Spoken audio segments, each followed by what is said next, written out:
You find out on a Tuesday night at 11 p.m. in a gas station car park, eating a sandwich you bought inside. You check the numbers on your phone, then you check them again. Then you go back inside and ask the clerk to scan the ticket. The machine makes a sound you've never heard before. The clerk looks at the screen, then at you, then back at the screen. He calls his manager. The manager scans it. Same sound. For a few seconds, nobody says anything. The manager looks at you the way people look at a car crash on the highway, like he can't decide if this is good or bad. You put the ticket back in your wallet. Then you take it out and hold it in your hand the whole way home. You drive at 35 miles an hour. Every car behind you passes eventually. You don't care. You're not ready to arrive anywhere yet. At home, you put the ticket on the kitchen table, then the counter, then back on the table, then under a coffee mug. Good. Security is handled. But now there is $52 million sitting under a mug from a work Christmas party. So you put the mug in a drawer. Then you put the ticket inside an envelope. Then the envelope inside a shoebox. Then the shoebox at the back of your wardrobe. Then you take it out again because now the wardrobe feels obvious. By 6:14 a.m., the ticket is in a cereal box. You haven't slept. You're 35 years old, single. Your car needs servicing. Your rent is due next week. There is an email from the power company you haven't opened yet. Your fridge has 3 eggs, half a bottle of milk, and takeaway containers that have started their own government. And in the cereal box is a ticket worth more than every salary you were supposed to earn for the rest of your life. At 9 a.m., you call the lottery office. The woman on the phone asks for the ticket number. You read it, there's typing, then silence, then more typing. Then she says, "Congratulations," like she has given you test results. She tells you not to sign anything yet, not to post anything, not to tell too many people, not to make big decisions, not to quit your job immediately. Good advice. You call your mother? Nope, not enough. You tell your mother. Now your father knows. Your father tells your uncle. Your uncle tells his wife. His wife tells her sister. Your brother tells his girlfriend tells one friend, because technically, that is still a secret. By dinner, your phone has 68 unread messages. Some are congratulations, some are questions. Some are from people you have not spoken to since high school. A girl likes 3 of your old Instagram photos in a row. One is from 2016.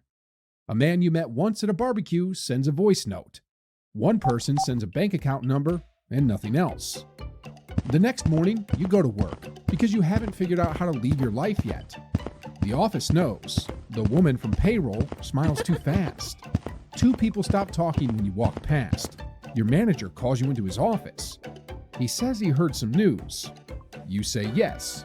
He says he's happy for you. Then he asks if you are planning to stay. You say you don't know. At lunch, someone says you're buying. Everyone laughs. You laugh too. The joke comes back at 2 o'clock. Then again at 3:30. A guy from accounts says you're upper class now. Nobody laughs properly, so you resign. Good. Work is handled. But work was doing something you never noticed. It told you when to wake up, where to go, who to complain to, who to avoid in the kitchen, what day of the week it was. The first Monday feels incredible. No alarm, no traffic, no inbox, no manager saying, "Quick chat," while standing in a doorway. You wake up at 10:40. The next day, 11:20. By Thursday, you're eating breakfast at 1:15 p.m. in the same shirt you wore yesterday. So you make a routine. Gym, reading, walks, admin, very adult, very balanced. It lasts 2 days. 3 weeks later, the money arrives. You open the banking app. $52,184,603.19. You refresh. Still there. You lock the phone, unlock it, still there. You walk to the bathroom and look at yourself in the mirror. Same face, same hair, same person. And for some reason, the first thing you think about is your car. The cracked phone mount, the faded seat fabric, that weird noise when it starts. So you buy a Porsche, $180,000. Good. Transport is handled. But the Porsche is photographed outside your apartment the next morning.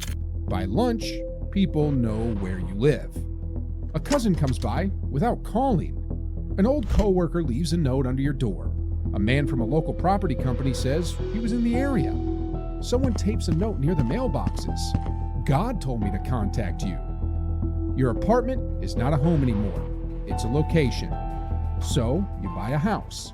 5 bedrooms, glass walls, electric gates, a long driveway, a view of the water, a pool that lights up at night, a cinema room, a gym downstairs, a wine fridge, a kitchen island bigger than your old bathroom. The main shower has 3 different settings. Good. Housing is handled.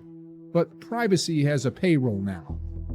Cleaners, gardeners, an accountant, a lawyer, a financial advisor, a security consultant, a property manager, a woman who manages your calendar, a man who calls before contractors arrive.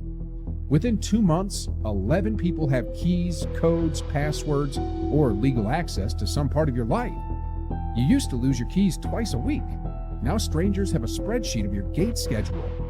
Your life now has departments. Legal, tax, security, property, family. People don't call you anymore. They call someone near you. So you start doing the good things. You pay off your parents' mortgage. Your mother cries. Your father says thank you once, then changes the subject to the weather. You send your brother $250,000. He replies 3 days later. Legend. A week later he calls. House prices are crazy. His girlfriend has been looking. The $250,000 was obviously a massive help. Obviously. You send him another $300,000. He sends a thumbs up emoji. By the weekend, your cousin knows. Your uncle knows. Your mother is calling on behalf of both. On Monday, your cousin sends a business plan. Mobile coffee cart. 41 pages.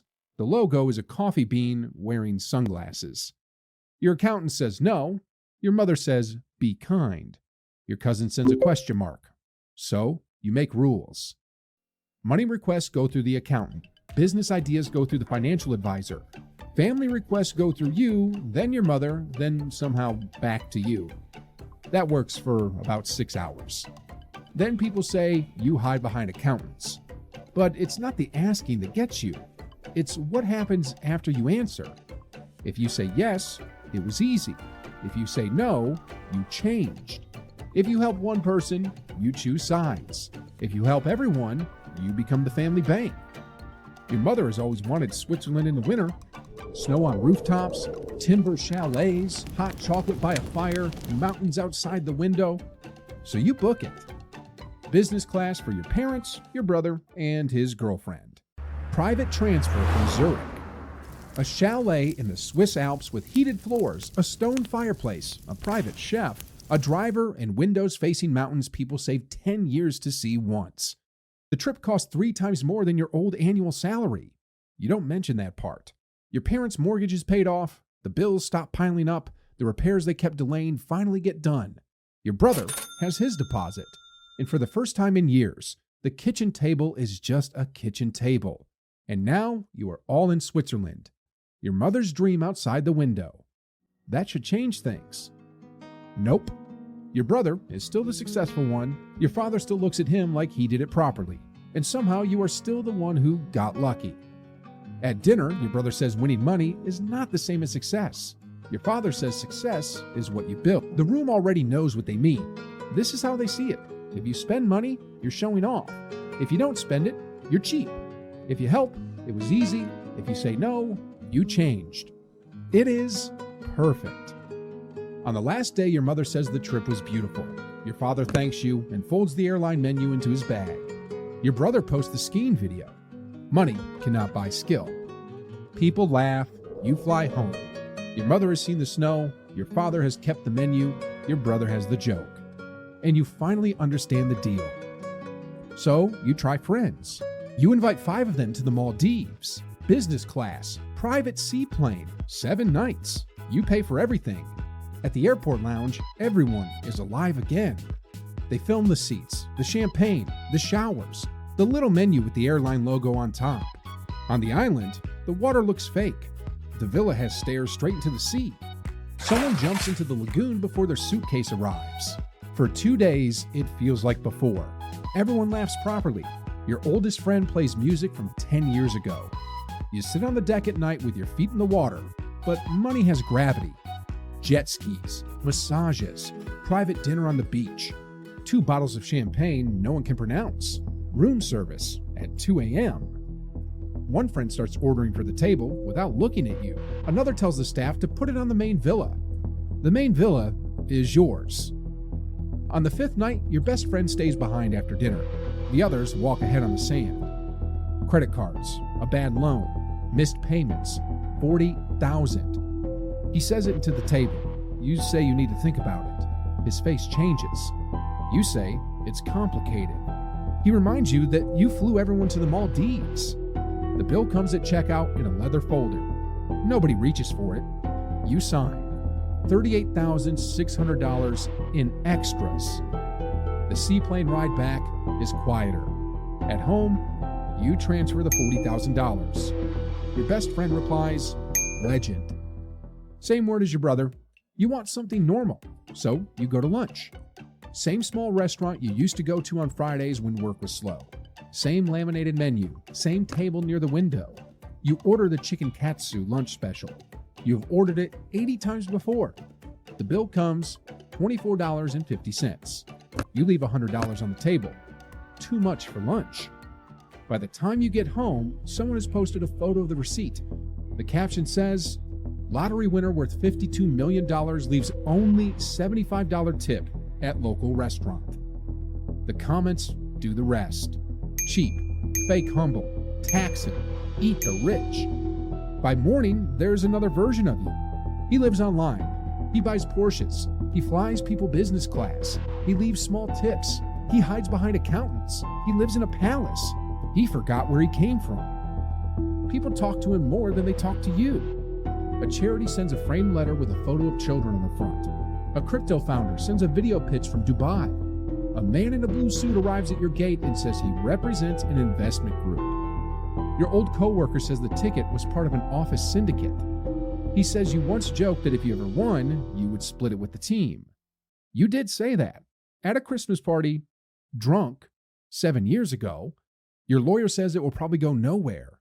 Then he says, probably, again. The first invoice is $18,000. You pay it while waiting for toast. The toast burns. That still happens. By then, everyone knows where you live. Family, friends, old coworkers, charities, men in blue suits, people with business plans, people who say God sent them. You tell yourself it should be fine. You are a multi-millionaire now. Multi-millionaires have security. So you install a camera. No, not enough. 5 cameras. Maybe still not enough. 12 cameras, motion sensors, gate alerts, a video doorbell, an app that tells you every time the outside world moves.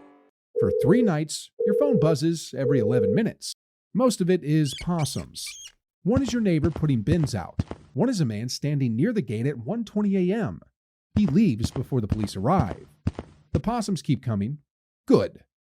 The house is protected, but now the house reports to you. Every car, every shadow, every branch moving near the driveway, every delivery van slowing outside, every person who walks past twice. You stop sleeping properly. So you buy blackout curtains, a better mattress, a white noise machine, a bedroom TV bigger than the one you used to watch in the living room. You fall asleep to videos on your phone, but you are still single. A friend sets you up with Claire. Quiet restaurant, corner table. She's 6 minutes late and apologizes like a normal person. She makes fun of the menu. She asks what you did before everything happened. For 2 hours, she does not mention the money. Then she mentions your suburb. Then the article. Then the house. She says it looks beautiful. She says it kindly. 2 weeks later, a gossip page posts a photo of you leaving the restaurant. Her face is blurred badly. People find her anyway. She messages once. Please don't contact me again. Your calendar now is full of people protecting you from people you used to know. The house keeps running. Cleaners on Monday, gardeners on Tuesday, security consultant on Wednesday, accountant on Thursday, lawyer on Friday. Groceries arrive, packages arrive, invoices arrive. The gym is downstairs. The cinema is downstairs. The pool is heated. You built a palace you never need to leave, so you don't. Tuesday afternoon, you walk through the house, past the guest rooms nobody has slept in, past the office you don't work in, past the cinema where you watch movies on your phone, past the dining room that has been used once, into the kitchen with 2 ovens. You make toast. You eat it standing up. Your phone lights up. A message from your old best friend. Awake? It's 3:17 p.m. The message sits on the screen beside the gate camera feed. A delivery van slows outside. Vehicle detected. The van drives away. Motion clear. You type, "Come over tomorrow." No money talk. You do not send it. The phone goes dark. Outside, the cameras adjust in the wind. Somewhere in an account you barely check now, the money has earned more today than you used to make in a month. Your rent is gone. Your debt is gone. Your boss is gone. Your power bill can come. Your car can break. Your fridge can never be full forever. The message is still there. Awake? You put the phone face down. Then you turn it over again. You send the text. 10 seconds pass. Then 3 dots appear. Then disappear. Then appear again. The phone buzzes. Deal. You read it twice. Then you put it down. The house is still too big. The cameras are still watching. The money is still there. But for the first time in weeks, you go to bed without checking the gate.